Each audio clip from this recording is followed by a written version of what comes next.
आज़ादी के अमृत महोत्सव के अवसर पर देश के प्रधानमंत्री जी 28 मई को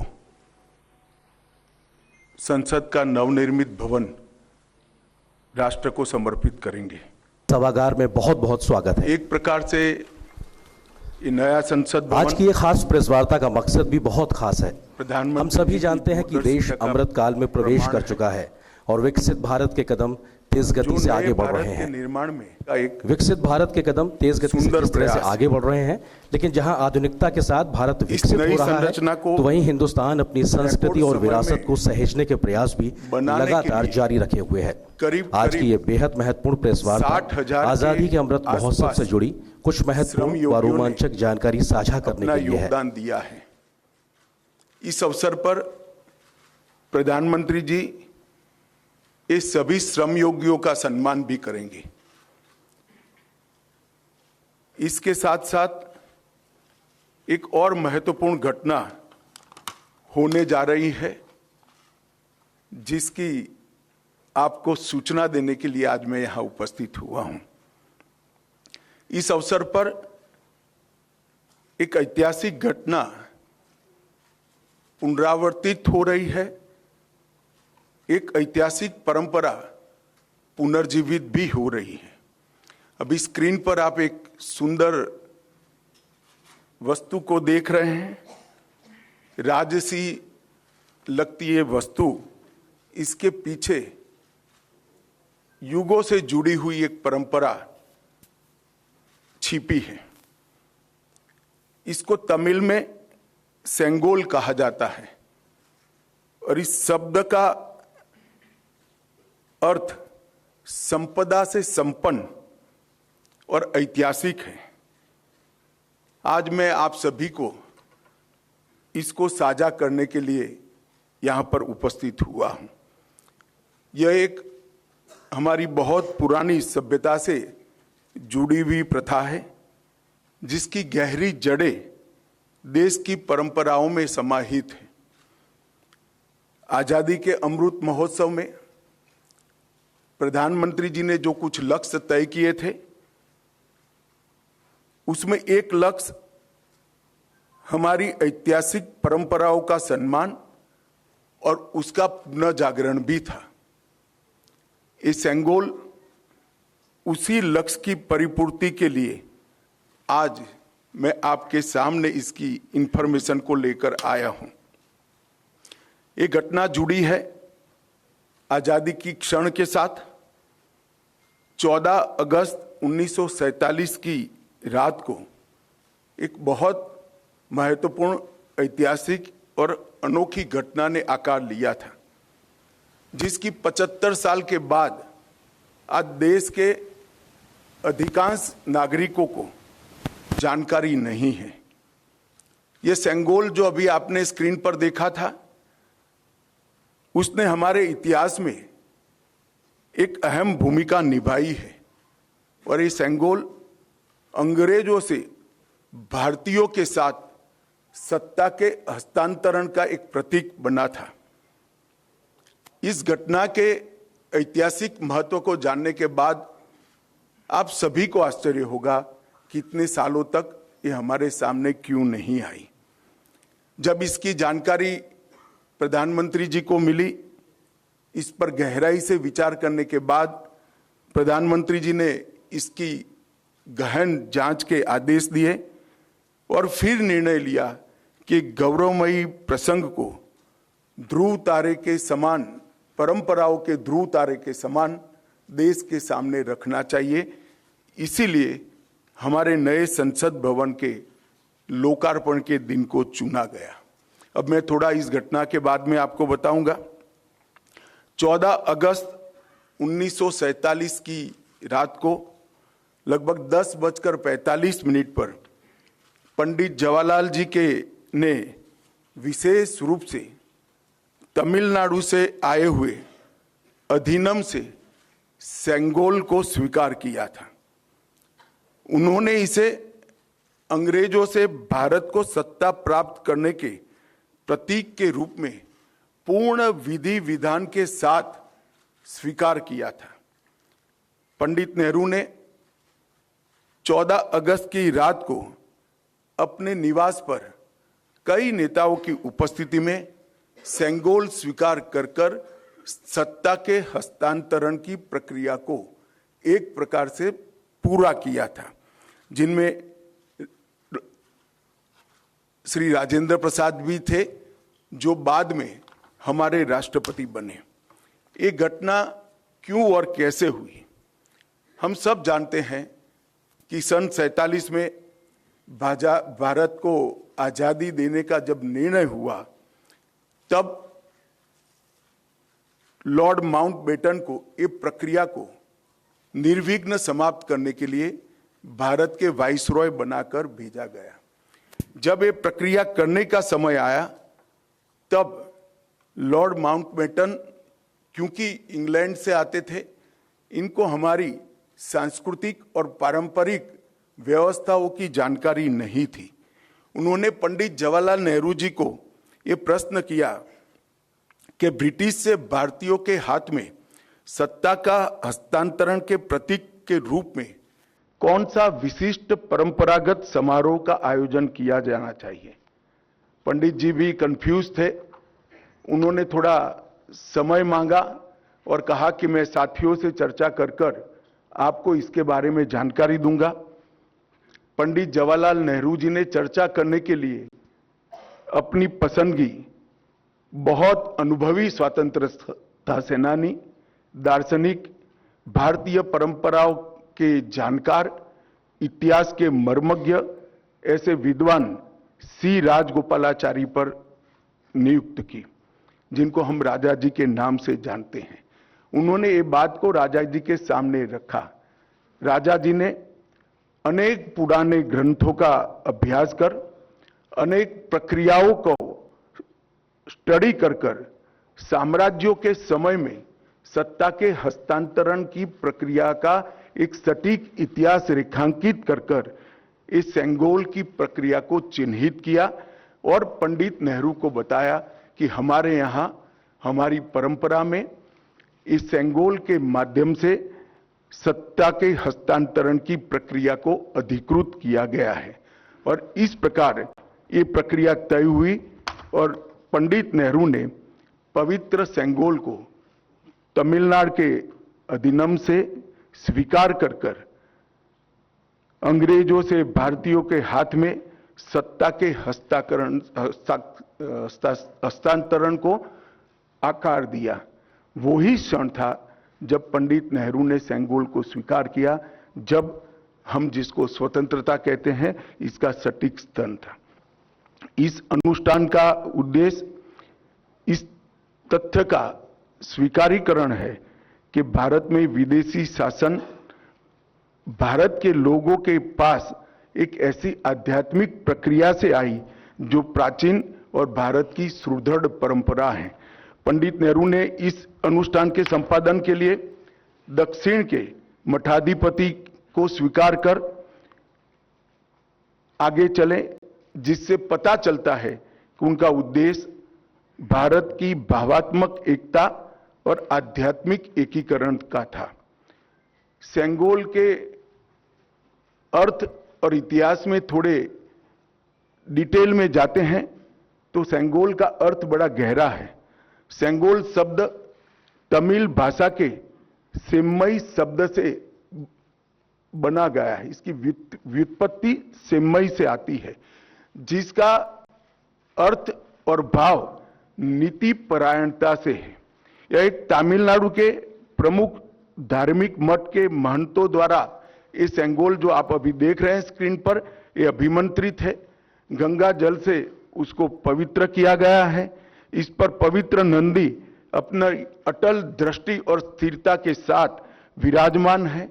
और ये जो सेंगोल है वो चोला साम्राज्य के समय से, मतलब 8वीं शताब्दी से चली आ रही हमारी अपनी भारतीय सभ्यतागत प्रथा का एक अनुसरण करने के लिए ये प्रथा को बना दिया गया था। आप सभी जानते हैं चोला साम्राज्य सदियों से हमारे उपमहाद्वीप में एक महत्वपूर्ण साम्राज्य रहा, जिसने 21 राजाओं ने बड़े लंबे अरसे तक 800 साल से ज्यादा समय तक इस देश के एक महत्वपूर्ण हिस्से पर शासन किया। सबसे महत्वपूर्ण बात यह है कि सेंगोल जिसको प्राप्त होता है, इसके पास से न्यायपूर्ण और निष्पक्ष शासन की अपेक्षा रखी जाती है और एक प्रकार से न्यायपूर्ण और निष्पक्ष शासन करने का आदेश उसको मिलता है, जिसे तमिल में आणई कहते हैं।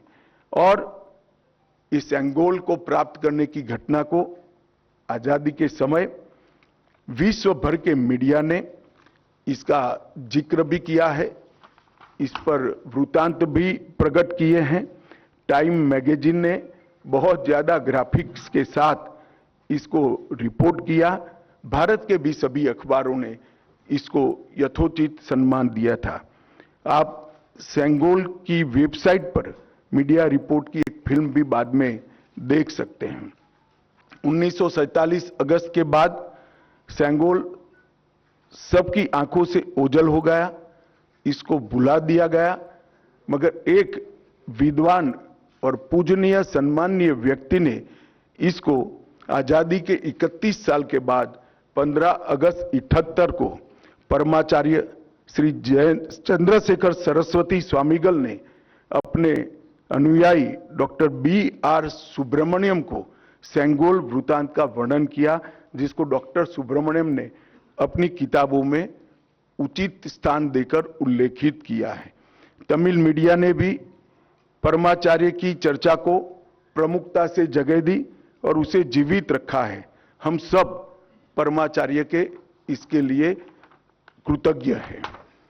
दिलचस्पी की बातें हैं कि तमिलनाडु सरकार ने भी इस भूमिका को गर्व के साथ प्रकाशित किया है। यह 2021-22 का HR&CE पॉलिसी नोट जो अभी आप स्क्रीन पर देख रहे हैं उसमें दर्ज है। इस पर पैरा 24 में इसकी प्रक्रिया को ढंग के साथ वर्णित किया गया है। हमारी सरकार का मानना है कि इस पवित्र सेंगोल को किसी संग्रहालय में रखना अनुचित है। सेंगोल की स्थापना के लिए संसद के भवन से अधिक उपयुक्त और पवित्र और उचित स्थान कोई हो ही नहीं सकता। इसलिए जब संसद भवन का देश को समर्पण होगा, उसी दिन आदरणीय प्रधानमंत्री नरेंद्र मोदी जी बड़ी विनम्रता के साथ तमिलनाडु से आए हुए अधिनियम से सेंगोल को स्वीकार करेंगे और अत्यंत आदरपूर्वक माननीय लोकसभा के अध्यक्ष के आसन के समीप सम्मान के साथ इसको स्थापित करेंगे। मैं मानता हूं कि भारतीय परंपराओं से जुड़ने का एक विरल और महान क्षण होगा।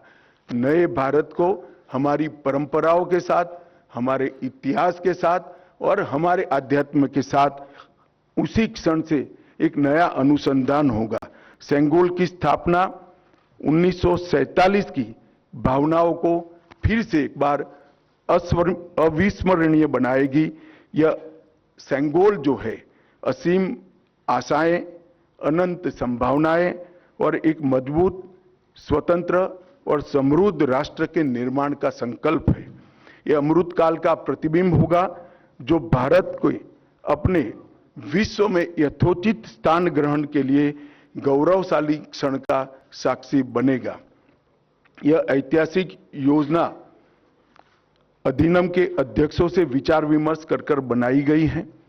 यह सभी 20 अधिनियम के अध्यक्ष इस शुभ अवसर पर उपस्थित रहेंगे, जो प्रधानमंत्री जी को सेंगोल अर्पण करेंगे और इस पवित्र अनुष्ठान की पुनःस्मृति में अपना आशीर्वाद भी प्रदान करेंगे।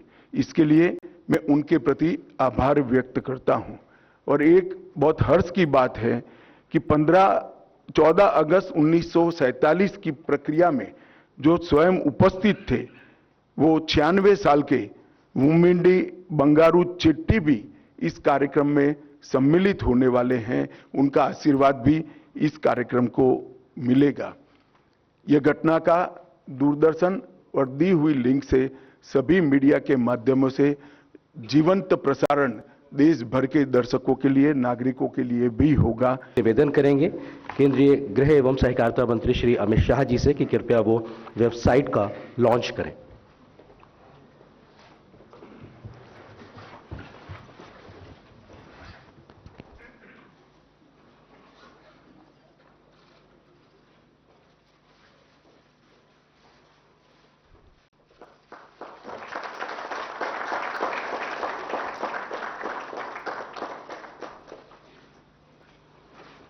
बहुत बहुत धन्यवाद, शुक्रिया माननीय गृह एवं सहकारिता मंत्री जी इस महत्वपूर्ण कार्यक्रम के बारे में जानकारी देने के लिए, वेबसाइट लॉन्च करने के लिए। अब सेंगोल से जुड़ी तमाम जानकारियां आप मीडिया बंधुओं के साथ भी साझा की जाएंगी। आप मीडिया बंधुओं को उपलब्ध कराई जाएगी जानकारी में सेंगोल के बारे में प्रेस विज्ञप्ति, मीडिया डॉकेट, पृष्ठभूमि के बारे में जानकारी, अक्सर पूछे जाने वाले प्रश्न यानी FAQs। इसके अलावा सेंगोल के अधिनायकों और स्वर्णकार श्री मुम्बीडी जी के प्रवास की जानकारी भी दिल्ली के बारे में वो आपको उपलब्ध कराई जाएगी। और आज की इस प्रेस वार्ता में माननीय गृह मंत्री जी द्वारा सेंगोल के बारे में शुरुआती जानकारी साझा करने के बाद अब आप मीडिया बंधुओं से कुछ सवालों को भी आमंत्रित किया जा रहा है। इस सिलसिले को आगे बढ़ाने के लिए अब मैं आमंत्रित करता हूं पत्र एवं सूचना कार्यालय के प्रधान महानिदेशक श्री राजेश मल्होत्रा जी को। एक सेकंड, पहले मेरा निवेदन है कि इसी प्रक्रिया के बारे में ही सवाल करिए। मैं नहीं चाहता कि कोई राजनीतिक बात आज के महत्वपूर्ण प्रसंग में आए। मैं आपको मिलता ही रहता हूं। 100 नंबर, 100 नंबर, इधर फ्रंट पे। हाँ, Amiji, Vanakkam. Dinamalar Venkatraman from Dinamalar. You made a very elaborate details about the Sengol. It's not only from Chola kingdom, it's the rulers of Tamil Nadu, Pandya, Chera Chola Pandya, everybody was using the Sengol when transits of power. And also indicate how a king has to rule the country, which indicates to the people of the entire southern India. Now, the southern India people have shut the door for the BJP for the... चलिए मैं समझ गया, हो गया आपका सवाल। Next. Sir, वो आपका कोई रिएक्शन नहीं है क्या सर? चलिए, मैंने कहा ना आज राजनीति की चर्चा नहीं करनी है भाई। आप इतना सुनकर भी इतने सन्नीय पत्रकार होकर करते हैं। सर, आपने जिस तरह से बताया कि 1947 में पंडित नेहरू देश के प्रथम प्रधानमंत्री ने पवित्र सेंगोल को सत्ता हस्तांतरण के प्रतीक के रूप में स्वीकार किया था।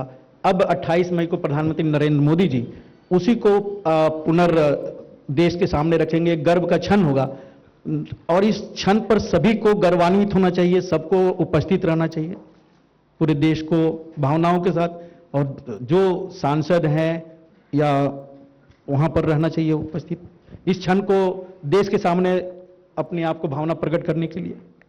नहीं, हमने तो भारत सरकार ने सबको विनंती किया है कि आप उपस्थित रहिए, सब अपनी अपनी भावना के अनुसार करेंगे। 90। सर, ये वही सिंगोल है जो जवाहरलाल नेहरू जी ने लिया था या नया बना है? और अगर नया है तो पुराना वाला कहाँ है? यही सिंगोल है जो जवाहरलाल नेहरू जी को दिया गया था जी। 69।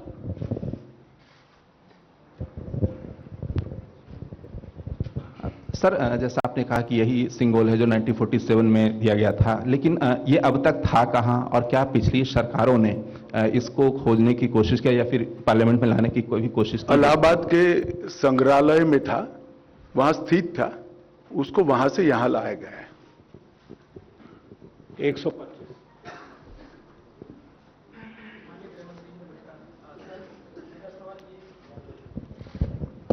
गृह मंत्री जी नमस्कार। मेरा सवाल यह है सर, जो पूरी प्रक्रिया दिखाई गई, जो वीडियो भी दिखाया गया, इसमें पूरी जानकारी मिली है कि कैसे ये इसका ऐतिहासिक महत्व है और कैसे इसको प्राप्त किया गया। तमिलनाडु के लोग आए, उन्होंने ये दिया, सत्ता हस्तांतरण हुआ। तो जब ये पहली बार विचार हुआ आप इसको लाएंगे और इस तरीके से इसकी कल्पना पृष्ठभूमि जो रही, ये पहली बार विचार कब आया और कैसे इसको लागू किया जाए, ये क्या कल्पना रही, इसके पीछे प्रधानमंत्री की क्या सोच रही? ये बहुत लंबी प्रक्रिया है। इसकी जानकारी मिलने के बाद, जैसा मैंने बात बताया, प्रधानमंत्री जी ने पूरे रिसर्च करने के ऑर्डर दिए और जब रिसर्च कर कर पूरी चीज तथ्य के साथ सामने आई, तब ये उचित माना गया कि जब संसद के नए भवन का निर्माण भी हो चुका है और उसका समर्पण भी हो रहा है राष्ट्र को, तो उसी वक्त उसको सम्मान के साथ हमारे लोकतंत्र के मंदिर में प्रस्तापित किया जाए। 91. सर नमस्कार, मैं आमिर हूं न्यूज नेशन से। सवाल ये है कि आपने जैसे कहा कि देश से इसको छुपाया गया, इसके बारे में बताया नहीं गया। मैंने ऐसा नहीं कहा, देश को जानकारी नहीं है ऐसा कहा गया। छुपाया गया आपका शब्द है, आगे बोलिए। Last question, 256, मैडम आप। Last question. सर मैं इधर 256 सर मैं ये पूछना चाहती हूँ कि इसको पुनर्स्थापित करने के पीछे क्या लक्ष्य है, और क्योंकि देश ने इतनी बड़ी परंपरा से अब तक अछूता रहा है, तो ये जन जन तक पहुंचे, तो इसके लिए क्या कुछ किया जाएगा? देखिए, लक्ष्य बहुत स्पष्ट उस वक्त भी था और आज भी स्पष्ट है। सत्ता का हस्तांतरण सिर्फ हाथ मिलाने से और एक दस्तावेज पर हस्ताक्षर करने से नहीं होता है। सत्ता का हस्तांतरण तब होता है जब सत्ता यहाँ की परंपराओं से चलेगी, यहाँ की परंपराओं के साथ जुड़ी रहेगी और हमारी संस्कृति के आधार पर, इसके मूल ढांचे पर नई आधुनिक जरूरियातों को ध्यान में रखते हुए चलेगी। तो ये सेंगोल का नए संसद भवन में स्थापन इसी बात का द्योतक है जो जवाहरलाल नेहरू जी ने उस वक्त 14 अगस्त को महसूस की थी। 4 number, last question. Sir Amod हूँ टीवी 9 भारतवर्ष से। एक जो संगोल के हस्तांतरण की प्रक्रिया थी और इसको ले जाकर म्यूजियम में रख दिया गया था, अब इसको पुनर्स्थापित करने की कोशिश जो की जा रही है, लेकिन इसको पुनर्स्थापित करने से क्या आपको लगता है कि जो इसको एक नया लोगों को जानने का मौका मिलेगा संगोल के बारे में, और जो अभी आज के डेट में राजनीति की जा रही है संसद भवन को लेकर, उसको थोड़ा कम बल मिलेगा इससे? देखिए, सेंगोल को किसी राजनीति से नहीं छोड़ना चाहिए। यह एक भाव का प्रतीक है कि शासन न्यायपूर्ण तरीके से चले, नीति के अनुसार चले और कर्तव्य के रास्ते पर चले। और वो संसद में सेंगोल को स्थापित करने से हमेशा ये संदेश हमारे लोकतंत्र के लिए समग्र जनता में और जनता के प्रतिनिधियों के बीच में जाना है। ये इसके पीछे भाव है। राजनीति अपनी जगह पे चलती रहती है। गृहमंत्री जी, इसी से जुड़ा मेरा सवाल भी है कि जब संगोल को वैदिक रीति रिवाज के हिसाब से स्थापित किया जाएगा, प्रधानमंत्री जी के उद्घाटन करने पर विपक्ष इतना विरोध कर रहा है, तो इसको स्थापित करने पे कैसा माहौल होगा? क्या? प्रधानमंत्री नरेंद्र मोदी जी के उद्घाटन करने को लेकर जब विपक्ष बायकॉट कर रहा है इस कार्यक्रम का, तो जब आप इसे वैदिक रीति रिवाज के हिसाब से स्थापित करेंगे तब कैसा हाल होगा? नहीं, इसमें मैंने पहले ही किया कि राजनीति को इसके साथ मत जोड़िए। एक बड़ी भावात्मक प्रक्रिया हमारी पुरानी परंपराओं से नए भारत को जोड़ने की, इसको इतने ही सीमित अर्थ में देखना चाहिए। राजनीति अपनी जगह पे चलती है और सब अपनी अपनी क्षमता से, सोचने की क्षमता के अनुसार रिएक्शन भी देते हैं और काम भी करते हैं।